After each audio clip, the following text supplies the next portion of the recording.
با سلامی دوباره بینندگان عزیز، ساعت به وقت شهر پراگ 10:06 است. امروز به فرق از روزهای دیگر کمی دیرتر با شما ملاقات میکنیم، چون در یک صحبت بند بودیم که در دوامی برنامه براتون خواهم گفت و این صحبت هم در برنامه اخبار آزادی براتون پخش می شود. تا برنامه اخبار آزادی کمتر از 3 ساعت دیگر باقی میماند. در این فاصله وقت شما را من عبدالاشرف با سرخطی موضوعهای برنامه آشنا میکنم. شکل کامل این و دیگر موضوعهای جالب را در اخبار آزادی خواهید دید.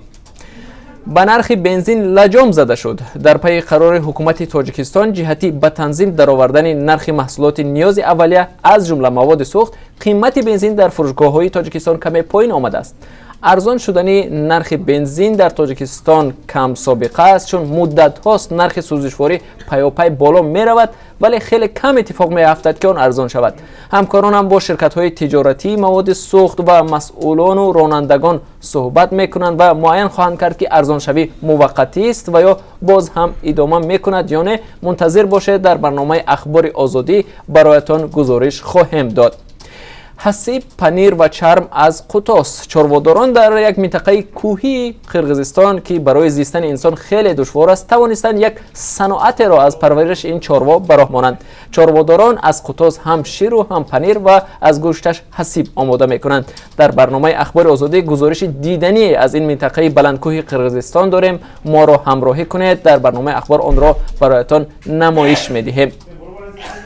از سر رشک دست و پای زنی سوم را با تبر زده شکست. در دهه با نام استالین در ناحیه کاتاقورغان ازبکستان مردی 3 زنه به زوجه سوم خود با تبر حمله کرده است. معلمه خونشار را همکاران سحر در نزدیکی دروازه مکتب پیدا کردند.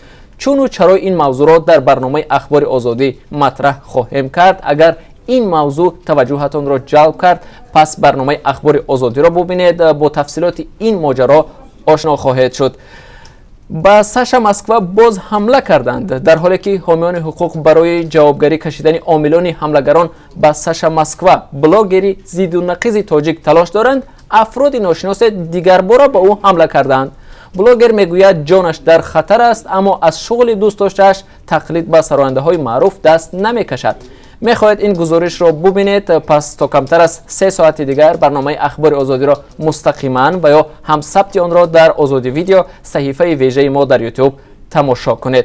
پخش مستقیم برنامه ما همچنان در وبسایت رادیوی آزادی www.azadi.org و هم صحیفه های ما در شبکه‌های اجتماعی فیسبوک و ادنا کلاسیکی دسترسند.